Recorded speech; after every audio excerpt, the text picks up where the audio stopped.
Simula taong 1934 hanggang sa kasalukuyan, nakasama ng sambayan ng Pilipino ang Philippine Charity Sweepstakes Office. Naging karamay ang PCSO sa mga kapighatiang pinagdaanan ng bayan na sama-sama nating nalampasan. Mula noon, ngayon, sa hinaharap at magpakailanman, asahan ninyo ang PCSO sa pagtataguyod ng isang matatag, maginhawa at panatag na buhay sa bawat Pilipino. Sa maliit na halaga, hatid ay pag-asa. Panatilihing masaya ang paglilibang. Ang paglalaro sa kasino ay para sa may edad 21 pataas lamang. Magtakda ng oras at limitahan ang gastos sa paglalaro. Huwag magsugal kung nalulungkot. Huwag hayaang makasira ng buhay at pamilya. Para sa impormasyon ukol sa responsible gaming, tumawag lamang sa hotline numbers 623-1869 at 0917-592-6618 o bisitahin ang www.casinofilipino.ph. Isang mensahe mula sa PAGCOR. Keep it fun. Game responsibly. Sa pamamagitan ng state-of-the-art 25,000 watts Bumi Digital AM Power Stereo Transmitter.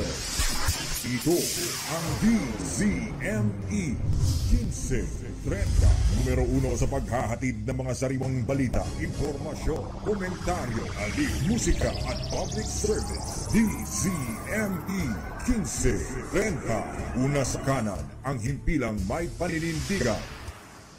Rex Kayanong sa Target On Air.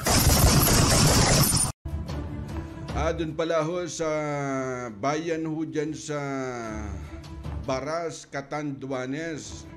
Karex, dito ho nagbigay ho ng personal hong tulong sa bayan ho ng Baras, Catanduanes. Relief assistant ang tanggapan ho ng PCSO. Sa pangunguna daw ho ni GM Ruyina Garma. Alam niyo, napakaganda ho ng programa ho ngayon ng PCSO. Siguro naman ho na monitor nyo kada may kalamidad at may biktima ho ng sunog, kumbagay to the rescue. Nandun ho ang PCSO mga kaibigan. Katuwang ho dyan ang tanggapan ho ni Malasakit Center.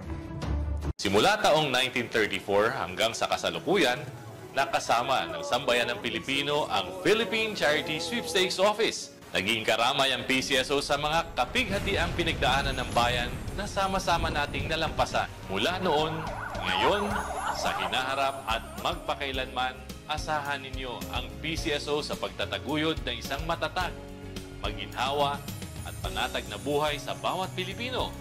Sa maliit na halaga, hatid ay pag-asa. Panatilihing masaya ang paglilibang. Ang paglalaro sa kasino ay para sa may edad 21 pataas lamang. Magtakda ng oras at limitahan ang gastos sa paglalaro. Huwag magsugal kung nalulungkot. Huwag hayaang makasira ng buhay at pamilya. Para sa impormasyon ukol sa responsible gaming, tumawag lamang sa hotline numbers 623-1869 at 0917-592-6618 o bisitahin ang www.casinofilipino.ph. Isang mensahe mula sa PAGCOR. Keep it fun. Game responsibly.